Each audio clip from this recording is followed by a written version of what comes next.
नमस्कार दोस्तों, मैं संजय भदौरिया स्वागत करता हूं आप सभी का UP exam by Sanjay YouTube channel में। दोस्तों, आज का हमारा टॉपिक है द मुग़ल एम्पायर। हम यहां पर पढ़ेंगे, तो चलिए दोस्तों स्टार्ट करते हैं आज की वीडियो को।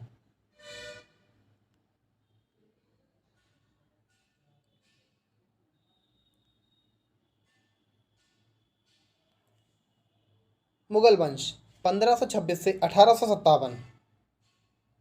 मुग़ल साम्राज्य की शुरुआत अप्रैल 1526 में इब्राहिम लोदी और बाबर के बीच हुए पानीपत के युद्ध के बाद।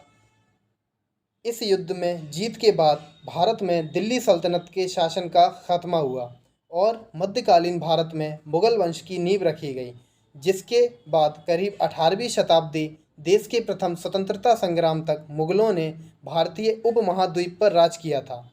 ब्रिटिश ईस्ट इंडिया कंपनी के आने तक भारत में मुग़लों ने अपना शासन चलाया। किसने? मुग़लों ने।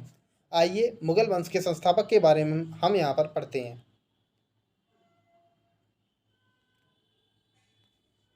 मुग़ल वंश का संस्थापक कौन है?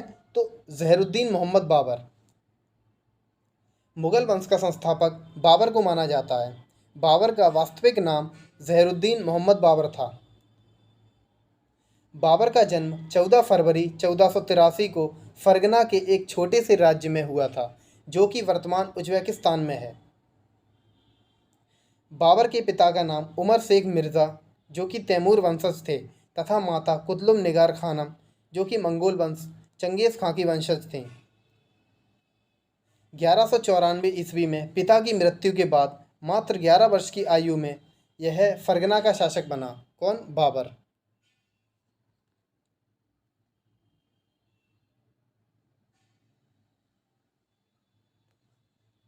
दोस्तों, अब बाबर का प्रारंभिक संघर्ष यहाँ पर हम लोग देखते हैं। 1494 ईस्वी में समरकंद को जीतने का प्रयास किया, परंतु यह असफल रहा। कब? 1494 में। अगला पॉइंट, 1497 ईस्वी में समरकंद को जीता, पर 100 दिन के लिए। कितने दिन के लिए? 100 दिन के लिए। अगला पॉइंट, 1501 ईस्वी में इसने पुनः समरकंद जीता। इस बार यह 8 महीने के लिए इसने शासन किया।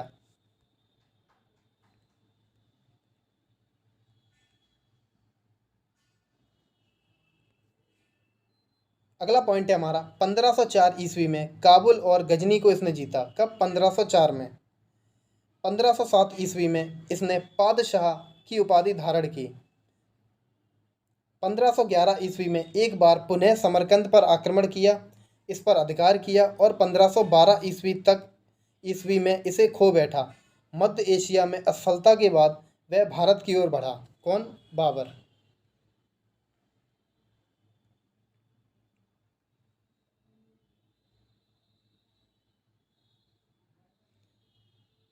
दोस्तों, अब बाबर का भारतीय अभियान यहाँ पर हम लोग देखते हैं। पहला पॉइंट है हमारा 1519 में भारतीय सीमा क्षेत्र बाजौर और भेरा को जीता। सबसे पहले इसने किसे जीता? 1519 में बाजौर और भेरा को इसने जीता। अगला पॉइंट, 1519 में ही इसने पेशावर को जीता। 1520 में बाजौर भेरा के सियालकोट पाकिस्तान तक इसने अधिकार कर लिया। कहाँ तक? बाजौर भेरा पंजाब के सियालकोट पाकिस्तान तक इसने अधिकार कर लिया। कब? 1520 में। अगला पॉइंट, 1524 ईस्वी में इसने लाहौर सहित लगभग पंजाब के अधिकांश भाग को जीत लिया।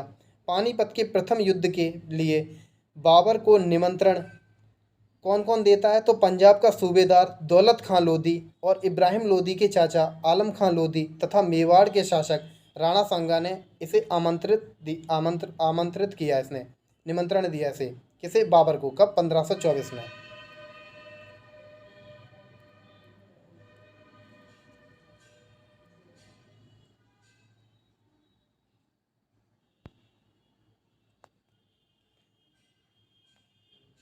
दोस्तों, बाबर द्वारा जीते गए महत्वपूर्ण युद्ध।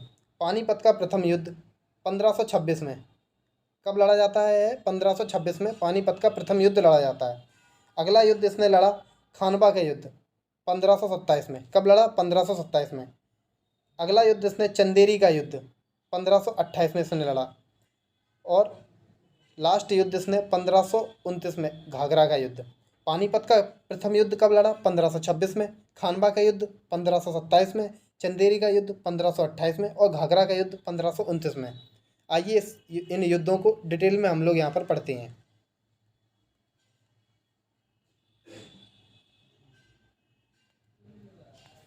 पहला युद्ध पानीपत का प्रथम युद्ध कब लड़ा गया? 1526 में।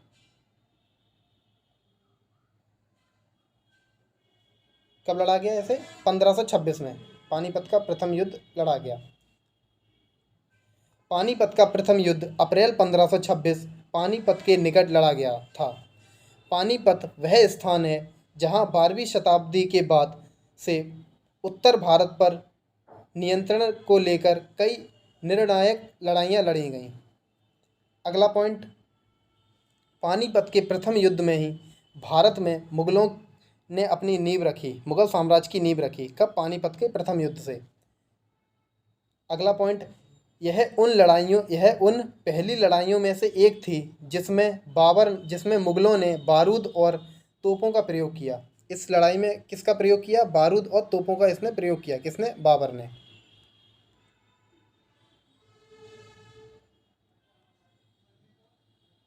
दोस्तों आइए इसके सैन्य बल के बारे में हम लोग यहाँ पर देखते हैं। बाबर की सेना, ये दोस्तों ये गलत हो गया, ये सेना,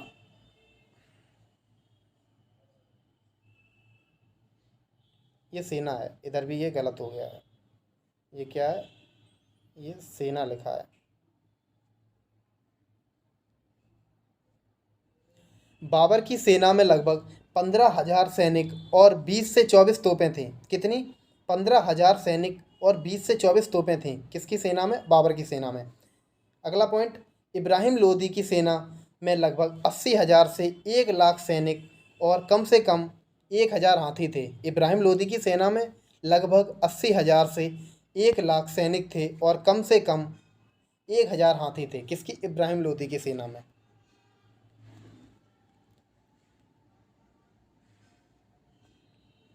अब बाबर की रणनीति हम लोग यहाँ पर देखते हैं, किसने क्या रणनीति बनाई। पहला पॉइंट है हमारा, पानीपत के प्रथम युद्ध में बाबर ने उज़्बेकों की युद्ध नीति, तुलुगमा नीति तथा तोपों को सजाने में उस्मानी विधि या रूमी विधि का प्रयोग किया और इब्राहिम लोदी को इसने पराजित कर दिया। अगला पॉइंट है हमारा, इस युद्ध में बाबर ने तोपखाना नेतृत्व उस्ताद अली और मुस्तफ़ा खां नामक 2 तुर्की अधिकारियों ने किया था। अगला पॉइंट है हमारा, पानीपत का प्रथम युद्ध जीत के बाद बाबर ने जनता में चांदी के सिक्के बांटे। इसने जनता में क्या बांटे? चांदी के सिक्के इसने बांटे। किसने? बाबर ने। जिस कारण जनता ने इसे कलंदर की उपाधि दी। किसने? जनता ने इसे कौन सी उपाधि दी? कलंदर की उपाधि इसने जनता ने इसे दी। अगला युद्ध,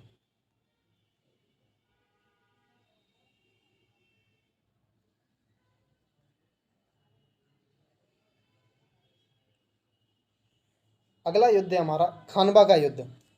पानीपत का प्रथम युद्ध में बाबर ने यह निर्णय नहीं किया था कि वह भारत में स्थायी रूप से रहेगा।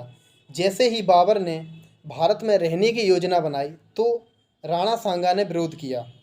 तो 1527 ईस्वी में खानवा का युद्ध होता है। इस युद्ध में बाबर और राणा सांगा के बीच यह युद्ध हुआ। कौन सा? खानवा का युद्ध। अगला पॉइंट है हमारा, बाबर ने अपने सैनिकों का मनोबल बढ़ाया। सैनिकों पर लगने वाले तगमा नामक टैक्स को इसने ख़त्म कर दिया।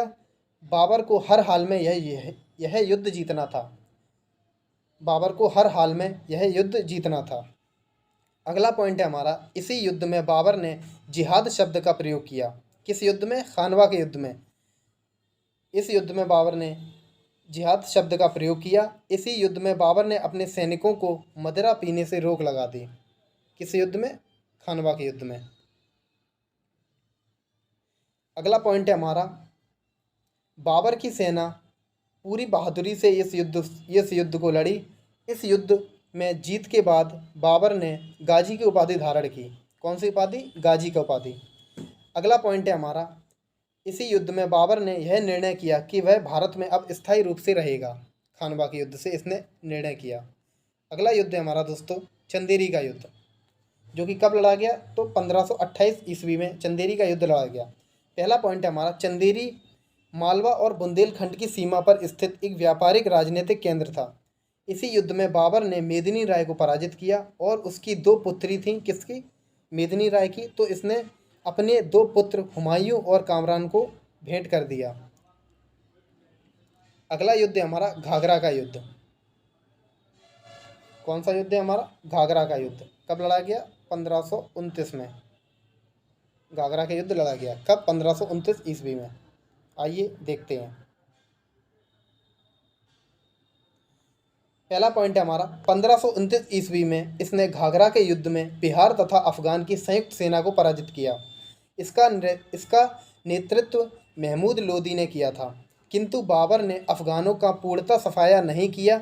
यही बचे हुए अफगान बाद में हुमायूं के लिए खतरा बनकर सामने आए। अगला पॉइंट है हमारा, करीब 48 वर्ष की आयु में 26 दिसंबर 1530 ईस्वी को आगरा में बाबर की मृत्यु हो गई। प्रारंभ में बाबर के शव को आगरा में दफनाया गया था, परंतु बाद में काबुल में उसके द्वारा चुने गए स्थान पर इसको दफनाया गया। पहले कब, कहाँ दफनाया गया, इसको आगरा में दफनाया गया, लेकिन बाद में इसके द्वारा चुने गए स्थान काबुल में इसको दफनाया गया। बाबर की मृत्यु कब होती है, तो इसकी करीब 48 वर्ष की आयु में 26 दिसंबर 1530 में इसकी मृत्यु हो जाती है। तो आप लोग ध्यान रखना। आइए दोस्तों, कुछ महत्वपूर्ण तथ्य यहाँ पर हम लोग देखते हैं। इंपॉर्टेंट फैक्ट यहाँ पर हम लोग देखते हैं। पहला पॉइंट है हमारा, बाबर ने अपनी आत्मकथा तुजुक ए बाबरी की तुर्की रचना की थी, जिसका अनुवाद बाद में फ़ारसी भाषा में अब्दुल रहीम खान खाना ने किया, जो कि बाबरनामा है। अगला पॉइंट, बाबर की भारत में सफलता का मुख्य कारण उसका तोपखाना था। बाबर के तोपखाने की देखभाल का दायित्व उस्ताद अली और मुस्तफ़ा खां, दो तुर्की अधिकारियों के हाथों में था। अगला पॉइंट है हमारा, बाबर ने पानीपत के विजय के बाद काबुल वासियों को शाहरुख नामक चांदी के सिक्के दान किए। कौन से सिक्के, शाहरुख नामक चांदी के सिक्के इन्हें दान किया। किसने, बाबर ने। कब, पानीपत की विजय के बाद। तो दोस्तों, ये थी हमारी आज की वीडियो। चलिए फिर मिलते हैं अगली वीडियो में। थैंक यू, धन्यवाद, जय हिंद।